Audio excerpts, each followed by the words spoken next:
Tired. Three performances in one night. Was that rough? It was a bit rough actually. The problem was I should have maybe backed off a little bit on the Aerosmith one. Oh yeah. But as soon as the first chord was played, I was like, oh yeah, I've got to go for this. So yeah, but it's better to burn yourself out and put on a good performance than hold back and regret it. So.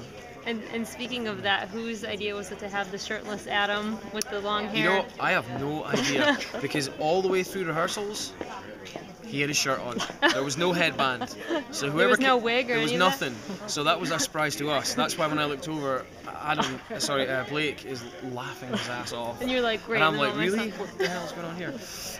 So no, we had great fun with that. In fact, it was just a nice little touch. We were having great fun in rehearsal, but that just finished it off. So how was it to have your dad come out?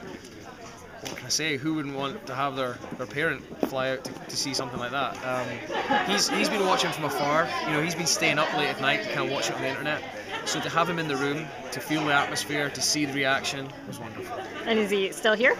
Yep, he's still here. He's gonna be here for a few days, so I'm sure we'll have a drink with him and have him critique my performance over and over again. So. Seems like the last few weeks they've been trying to give you a heart attack with all the family surprising. I was like, you know, you could just put me through an assault course or an endurance test. You don't have to keep wheeling out family members to try and test my cardiac system. But there you go.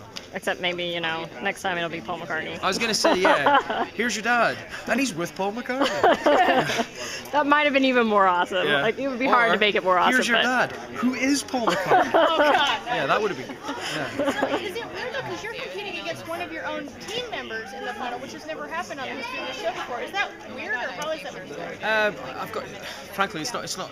We've never really been that competitive. We get on so well, and the way we've always viewed it is you just leave it on the stage, and then other people will decide. Nobody's trying to sabotage or be negative. I mean, we want the best for each other, and if you win, it's because you deserve to, and because you know your performance is connecting with people or more people. And what was your plan behind your song choices tonight?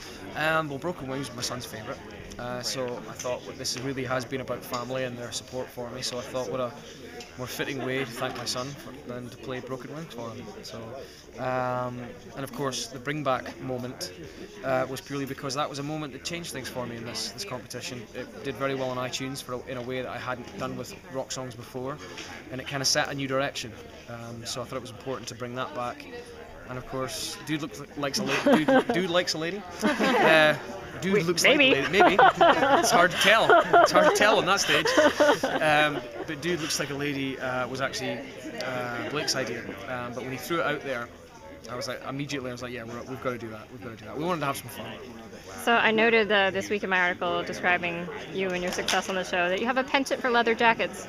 Is that like your thing? Is that every week's a leather jacket? I do have a bit of a jacket fetish, it has to be said. And There's nothing wrong with that. my wife actually complains that I live in the south. I live in New Orleans. It's 100 degrees like 9 months out of the year, and I've got like 70 jackets in the cupboard. But I don't care. I love them. I'll just look at them in the mirror. It's fine.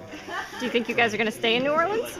I don't know. I lived here for 4 years, and I guess it really depends what comes next. I never rule anything out because you never know where the work takes you. How did Blake fit into the family when you guys went over to his house? We all looked very short by comparison.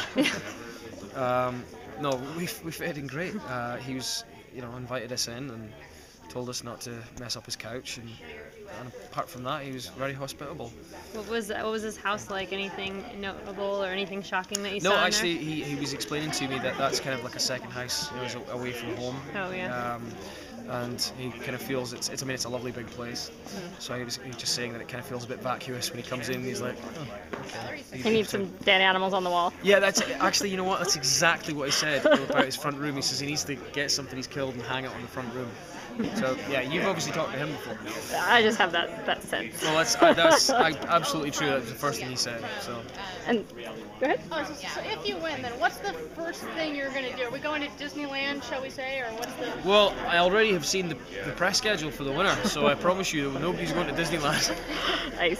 Just leave. Just don't even show it. Like, bye. Yeah, they won't get anywhere near Disneyland if you win for quite some time. But if that's the worst thing that happens to you because you win, then so be it. It means you're working, and nobody wants to be looking for work. And hopefully maybe next year we'll see you on the SS Coachella with Pulp or... Hey, I would love. That would not be a bad gig. Wherever this takes me, I'm sure it'll be fun.